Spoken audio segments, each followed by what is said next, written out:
ذمہ داری تمہاری کیا ہے؟ تم دنیا کی سب سے بہترین امت ہو.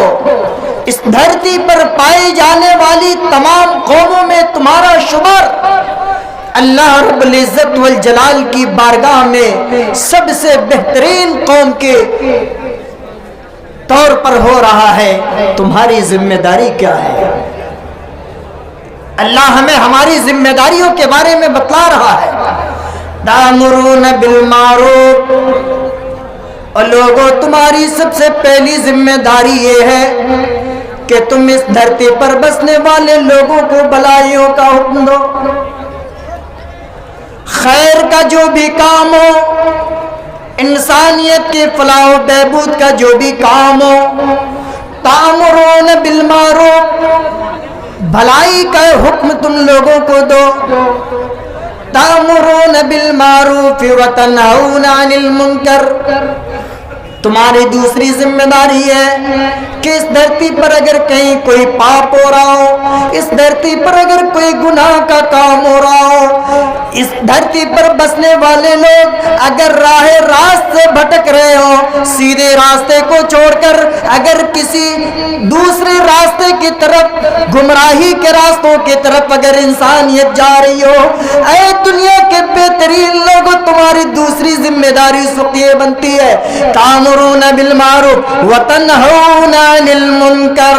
کہ لوگوں کو اس برائی کے راستے پر جانے سے روکو، لوگوں کو گمراہی کا راستہ اختیار کرنے سے روکو. وتؤمنون باللہ، اور اللہ پر تمہارا ایمان ہو. دنیا میں جتنی قومیں آئیں وہ تمام کی تمام قومیں اللہ پر کسی نہ کسی شکل میں ایمان لاتی ہے، لیکن ان کا ایمان کامل ایمان نہیں ہے، ان کا ایمان حقیقی ایمان نہیں ہے. ایمان اگر حقیقی کسی کا ہے، مومنو تمہارا ہے. ایمان اگر کامل کسی کا ہے، جناب محمد رسول اللہ صلی اللہ علیہ وسلم کے امت کے لوگوں کا ہے، دنیا کے سب سے بہترین لوگوں کا ہے. وَتُؤْمِنُونَ بِاللَّهِ، یہ تیسری ذمہ داری ہے تمہاری کہ تمہارا ایمان حقیقی ایمان ہو اللہ کی ذات پر. ان تمام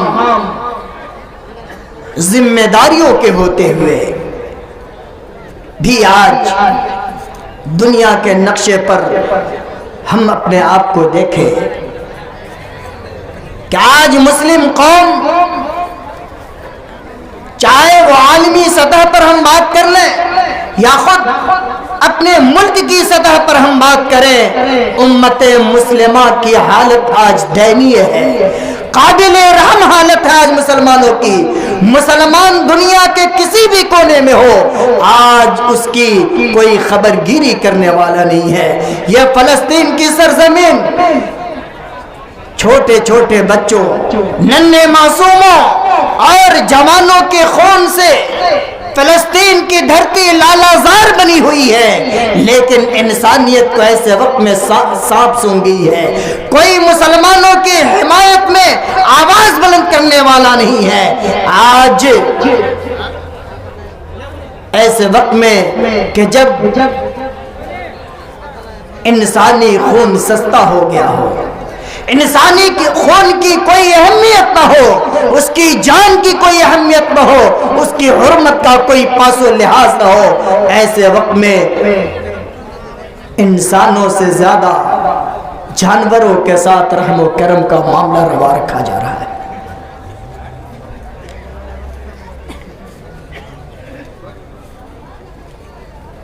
ہماری وہ عالمی تنظیمیں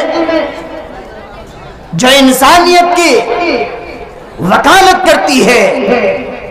ہماری وہ تنظیمیں جو بچوں کے تحفظ کی باتیں کرتی ہے، آج وہ تنظیمیں بظاہر نعرے تو دیتی ہے کہ ساودھان، یہاں بچے ہیں، بچوں کا خیال کیا جائے، کیپ سائلنس، خاموشی اختیار کیا جائے تاکہ بچوں کو کسی طرح کی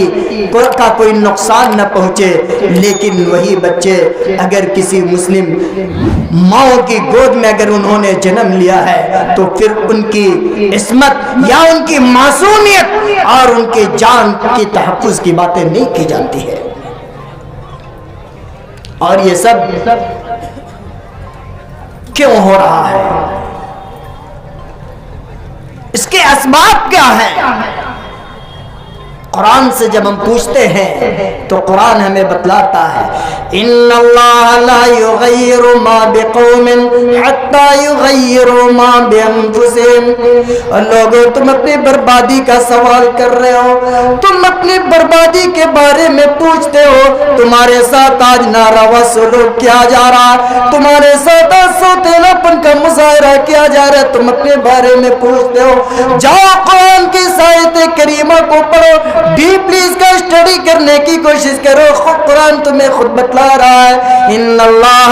لا یغیر ما بقوم حتی یغیروا ما بانفسہم, کہ وہ قوم جسے اپنی حالت کے بدلنے کا خیال نہ ہو, جن قوموں نے بھی اپنی حالتوں پر نظر ثانی نہیں کی, جن قوموں نے بھی اپنے بارے میں جاننے کی کوشش نہیں کی, اپنی کرتوتوں کی طرف اگر انہوں نے نظر کرنے کی کوشش نہیں کی, ما بقوم حتی یغیروا ما بانفسہم, اللہ نے بھی اس کی حالتوں کو نہیں بدلا ہے. جب تک قوم اپنے کیے ہوئے کاموں کا محاسبہ نہیں کرتی, اللہ اس کے دنوں کو, اللہ اس کے اچھے دنوں کو نہیں لاتا. وَإِذَا أَرَادَ اللَّهُ بِقَوْمٍ سُوءًا فَلَا مَرَدَّ لَهُ مِن دُونِهِ مِن وَالٍ. مسلمانوں, آج ہم نے اپنے دین سے اپنا رشتہ توڑ لیا, آج ہم نے اپنے رب سے اپنا رشتہ توڑ لیا, اپنے نبی سے اپنا رشتہ توڑ لیا. ہمارا کلچر کیا ہے, ہماری تہذیب کیا, ہماری ثقافت کیا ہے, ہمیں نہیں معلوم.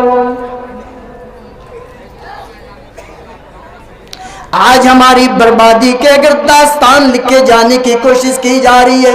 یا ہماری بربادیوں کے اگر مشورے اس دھرتی پر ہو رہے ہیں, مسلمانوں اس کے اسباب کو اگر ہم جاننے کی کوشش کرتے ہیں, اس کے اسباب کو اگر ہم ڈھونڈنے کی کوشش کرتے ہیں, تو ہمیں بہت سارے اسباب کا پتہ چلتا ہے, بہت ساری وجوہات کا پتہ چلتا ہے. سب سے پہلی وجہ کہ آج ہم نے اپنے مقصد حقیقی کو بھلا دیا. ہماری تخلیق کا مقصد کیا, ہماری پیدائش کا مقصد کیا ہے, ہماری پیدائش کا مقصد کیا, ہم نے اس کو جاننے کی کوشش نہیں کی. قرآن ہمیں بتلا رہا ہے وَمَا خَلَقْتُ الْجِنَّ وَالْإِنسَ إِلَّا لِيَعْبُدُونَ, کہ لوگوں, اے انسانوں اور جناتوں, تمہیں اگر پیدا کیا گیا تو صرف اس لیے کہ تاکہ تم ایک اللہ کی عبادت کرو, اسی کی اپاسنا کرو.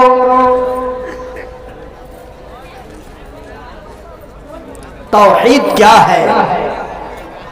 آج اس توحید کو ہم نے اپنی زندگی سے نکال دیا ہے. توحید کا ہم دعویٰ کرتے ہیں,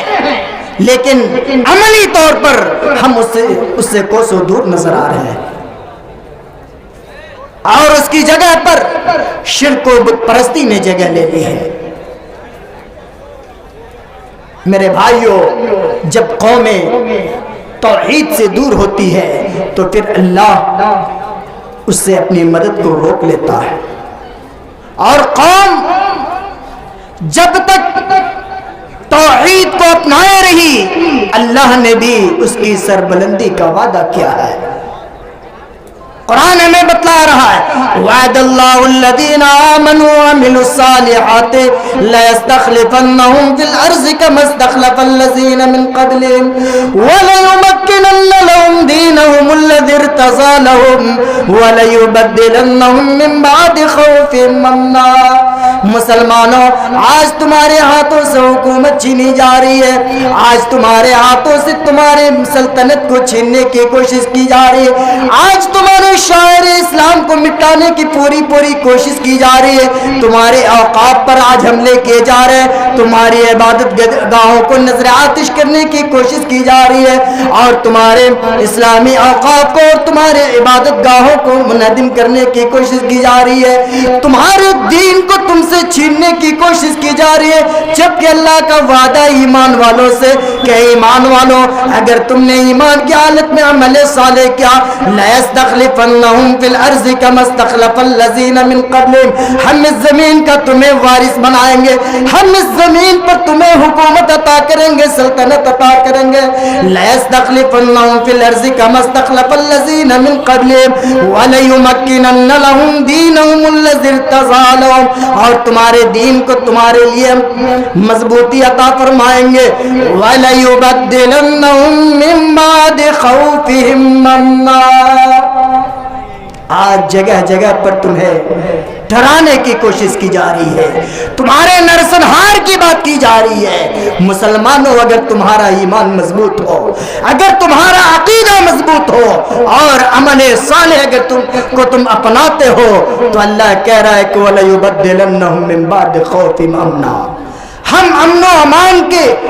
ہم تمہارے اس خوف و ہراس کے معاملے کو امن و امان میں تبدیل کر دیں گے، لیکن شرط ہے۔ شرط کیا ہے؟ یہ نہیں کہ جب موقع ملے تو جا کر چرچ کا بھی طواف کر لو، گرجا گھروں میں بھی جا کر اپنے ماتھے کو ٹیک لو، مزاروں اور خانقاہوں پر بھی جا کر اپنی حاضری دے دو، نہیں، بلکہ اللہ نے کہا، شرط رکھی، کہا کہ لوگوں یعبدوننی لا یشرکون بی شیئا، یاد رکھو اگر عبادت کرنے کی بات آئے تو پھر میرے در کو چھوڑ کر کسی اور کا در اختیار نہ کرنا، لا یشرکون بی شیئا، میرا کسی کو پارٹنر اور شریک مت بنانا، تب جا کر اللہ کی مدد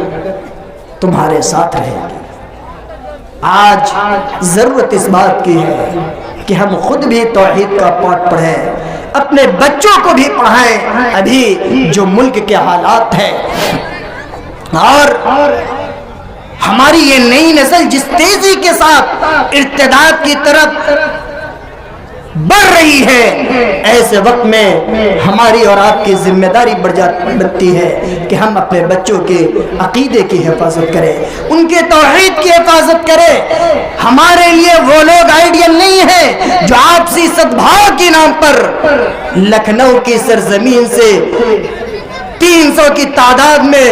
پیدل یاترا پر نکلتے ہیں کہ امام الہند رام کی ہم زیارت جا کر کریں ایودھیا کی سرزمین پر، اور آپسی صدبھاؤ کا سندیش ہم لوگوں کو دے، ہم بھائی چارے کا پیغام دے لوگوں کو۔ مسلمانوں ایسے پیغام کی کوئی ضرورت نہیں، جہاں پر ہمارا توحید رسوا ہو رہا ہو، جہاں پر ہمارے ایمان کا سودا ہو رہا ہو، ایسے وقت میں ہم ایسے صدبھاؤ کی وکالت نہیں کرتے، ہمارا اسلام ہمیں اس کی اجازت نہیں دیتا، بلکہ ہمارا اسلام ہمیں اس بات کی تعلیم دے رہا، لا تشرک باللہ شیئا وَإِن قُتِلْتَ أَوْ حُرِّقْتَ، اے لوگوں اگر تمہیں بوٹی بوٹی کر دیا جائے، آگ کے حوالے تمہیں کر دیا جائے، آگ کے جلتے انگاروں پر اگر تمہیں رکھ دیا جائے اور تجھ سے تیرے توحید کا سودا کیا جائے، مسلمانوں اپنے شریر کے بوٹی بوٹی کروا لینا، مسلمانوں آگ کے انگاروں میں جل جانا گوارا کر لینا، لیکن رب کی توحید میں کسی کو شریک نہ ٹھہرانا۔ یہ ہمارا اسلام ہمیں بتلاتا ہے۔ آج ہمارے سماج اور معاشرے کی حالت یہ ہے کہ جب ہمارے باپ بھائی موت کے قریب ہوتے ہیں، ان کی اولاد ان کے ارد گرد جمع ہو جاتی ہے، باپ وصیت کرتا ہے کہ فلاں سے مجھے عداوت تھی، ہمیں اس سے بدلہ لینا تھا، کوئی موقع مناسب ہاتھ نہیں آیا، سنو جائیداد بک جائے کوئی بات نہیں، حکومت چھن جائے کوئی بات نہیں، دشمن کو دشمن سمجھنا اور اس سے اپنے باپ کا بدلہ ضرور لینا۔ لیکن جب ہم قرآن پڑھتے ہیں تو قرآن ہمیں کیا سبق دیتا ہے؟ وہ یعقوب جو اللہ کے نبی ہیں،